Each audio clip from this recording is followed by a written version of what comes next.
Hello, আসসালামু আলাইকুম। সবাই কেমন আছেন? অনেক দিন পর আমার মেয়েকে নিয়ে একটু শপিংয়ে বের হয়েছি। আজকের দিনটা খুব ভালোই কেটেছে। কুইন্স মলে গিয়েছি, কিছু কেনাকাটা করেছি। তার মাঝখানে আমি একটা লিপস্টিক নিয়েছি।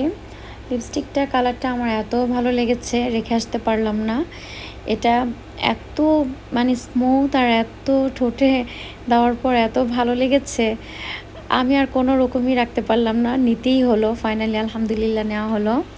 যাই হোক, অনেক ক্ষুধা লেগেছে, তারপর চলে গেলাম পরোটাওয়ালাতে। এটা দেখতে অনেকটা বাঙালি বাঙালি রেস্টুরেন্ট লাগছিল। ফুডগুলো সব কিছুই হালাল। আমি খেতে গিয়েছিলাম ল্যাম্প শেক। যাই হোক, বাংলাদেশি ল্যাম্প শেক খেয়েছি, বাট এখানেরটা খেয়ে খুব ফ্যান হয়ে গিয়েছি। আমি আবার এগুলো ঘুরে ঘুরে ভিডিও করছিলাম। বাংলাদেশে একটা ফিল পাচ্ছিলাম, সত্যি খুব ভালো লাগছিল আর ভীষণ ক্ষুধা লেগেছিল। এই তো ফাইনাল দেখেন, ল্যাম্প শেকটা চলে আসলো।